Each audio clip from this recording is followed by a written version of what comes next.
The Life of Saint Francis. Hey, this is Stephan, author of In Search of the Sublime. You can read the book for free at worldhistorybook.com. Let's start. Let me introduce you to a one-in-a-million character.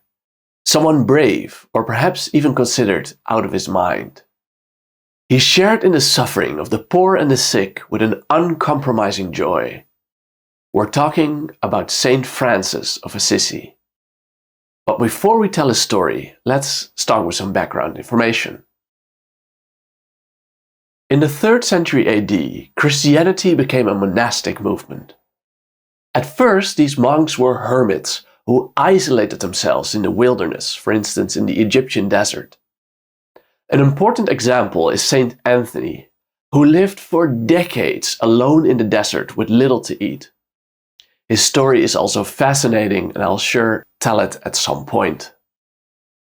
And here we see a beautiful 16th century depiction of this Saint Anthony, a hermit who lived alone with almost no possessions.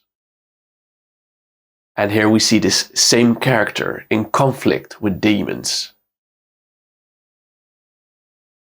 In the 4th century, so 1 century later, monasticism became a collective movement, with groups of monks living together in monasteries. Saint Benedict of the 5th century wrote the most important rule book for monastic life, focusing on prayer and manual labor, or in Latin, ora et labora. Let's now jump to the time of Francis, the 13th century. In this century, so-called mendicant or begging orders came into being.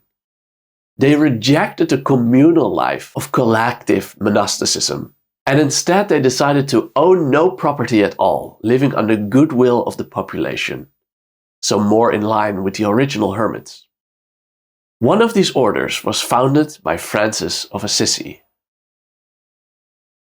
Now let's study the story of his life. Francis was born in 1181. His father was a wealthy cloth merchant who spoiled his son. Francis enjoyed all kinds of luxury goods, including very costly clothes. But after enlisting in the army and becoming a prisoner of war, he became disenchanted with worldly life, the life of material things. And then the following happened. We read in his biography, quote, "At the holy temple of St. Peter at Rome, he saw a great multitude of the poor surrounding the church door. He then gave his own clothes to one who seemed most destitute, and putting on the old man's rags, he remained there all day amidst these poor people in marvelous joy and gladness of heart. The joy with which he was able to experience life among the poor and destitute is one of the key themes of his life." On his way to yet another war, he had a vision in which God commanded him to rebuild deserted churches near his hometown. He used his father's money for this, but without his consent. And as might not surprise you, his father then disinherited him, but he did so publicly on the town square. In response, Francis took off his wealthy clothes and gave them back to his father, and then he acknowledged no father but the one in heaven.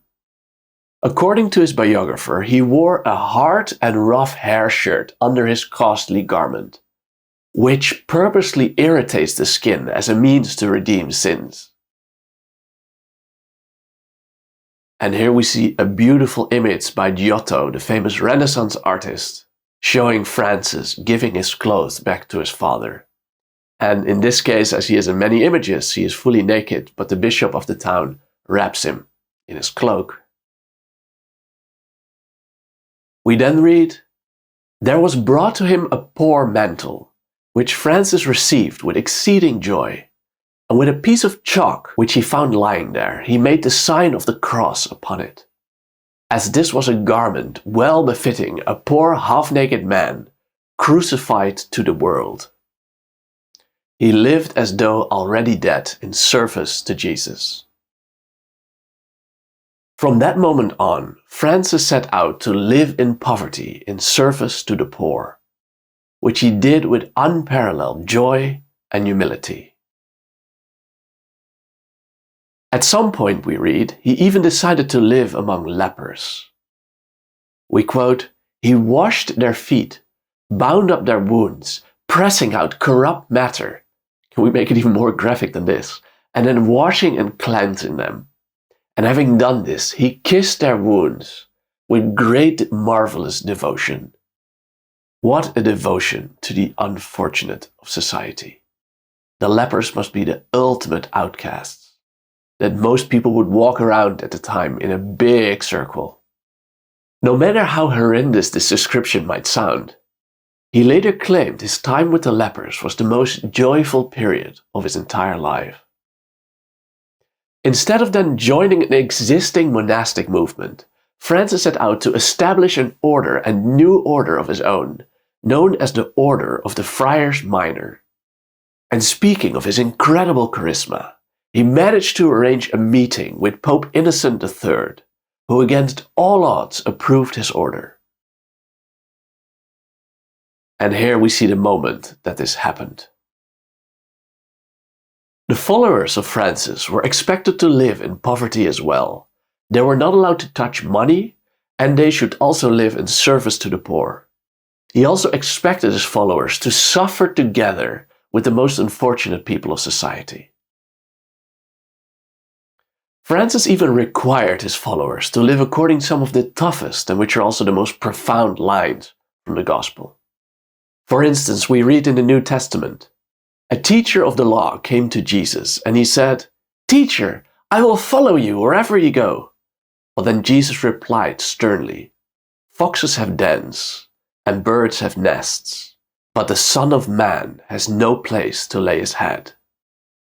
In other words, the disciple had been naive, thinking that to follow Jesus was a pleasant endeavor, while in fact he would be puked out by society. A very tough statement to live by. Famously, and also on a more lighter note, Francis also gave a sermon to the birds, following a commandment in the Gospel to, quote, "Go into all the world and preach the Gospels to all creatures." We read in his biography, "The consideration of the common origin of all creatures filled him with an overflowing tenderness for all, and he called them all his brothers and his sisters, because all the animals had one origin with himself." We continue, "The birds all turned towards him, and they welcomed him. Those birds which were on the tree they bowed, and all looked earnestly at him, until he went to them and seriously admonished them to listen to the word of the Lord, saying, 'O my brother birds, you are bound greatly to praise your Creator, who has clothed you with feathers, and given you wings wherewith to fly, who has given you the pure air for your dwelling place, and governs and cares for you.' And while he spoke these and other such words to them, we read, the birds rejoiced in a marvelous manner. Neither did any of them move from his place, until the man of God had made the sign of the cross and dismissed them with his blessing. And then all the birds flew away at once." And here again a beautiful picture from Giotto of Francis of Assisi giving his sermon to the birds. And according to his biographer, he didn't just preach to birds. We read, "At St. Mary of the Angels, another church, a grasshopper was continually chirping, which by its song excited the servant of God, Francis, to praise the Lord. For he had learned, even in the most insignificant creatures, to admire the wonderful works of the Creator." One day he called a grasshopper to him, which, as if he had been divinely admonished to obey, perched as one upon his hand, and he said to it, "Sing, my sister grasshopper, rejoice and praise the Lord thy Creator." And the creature at once began to chirp. At some point, that is according to that biography, Francis is said to have joined the Fifth Crusade, where he hoped to convert a sultan to Christianity. We read, he went into Syria and boldly exposed himself to many dangers to gain admittance to the Sultan of Babylon. At that time, so relentless a warfare was raging between the Christians and the Saracens, the Arabs, that the Sultan had made a cruel decree that whoever should bring him the head of a Christian should receive gold coin as a reward. When one of his followers got worried about this journey to the Middle East, Francis spoke, "My brother, trust in the Lord, for in us is fulfilled those words of the gospel." And here again we quote the New Testament, "Behold, I send you forth as sheep among wolves." The same message that following Jesus, or in this case Francis, is not going to be easy. Once in front of the Sultan, Francis claimed he could magically enter into a fire and come out unharmed. And he asked the Sultan that if he could show this, if he could demonstrate that the Sultan should convert to Christianity. But the Sultan refused his proposal. Francis then hoped that the Sultan would kill him, making him a martyr. But the Sultan just liked Francis too much, and instead he gave him many gifts, we read. And here we see Francis in front of the Sultan, next to his fire. And of course, this particular story is very likely a made-up legend. Near the end of his life, Francis is said to have witnessed an angel who gave him the stigmata, the wounds of Christ during his crucifixion. These wounds made his imitation of Christ complete. We read, "I beheld a seraph, an angel, with 6 wings, all on fire, descending to him from the height of heaven. There appeared between the wings the forms of one crucified, having his hands and feet stretched out and fixed on the cross. And then there began immediately to appear in his hand and his feet the appearance of nails." And here we see an image of the stigmata, a very common theme in medieval art. From that moment on, Francis was in so much pain that he could no longer walk. We read, "Tormented by immense pain and suffering, a certain simple brother said to him, 'Brother, pray to God that he would deal more gently with you.' But Francis responded to this, 'Thou hast dared to find fault with divine judgment, which are executed upon me.' That is, these wounds were the plan of God, and he should not contradict it. And to make matters worse, Francis then cast himself upon the ground, and all his weak bones were shattered by the fall. He then kissed the ground and said, 'I thank thee, O Lord my God, for my pains, and I beseech thee, O Lord, to increase them 100-fold. A very uncommon wish in modern days, but very crucial if you want to understand the history of Christianity. Pain, that is, can be redeeming.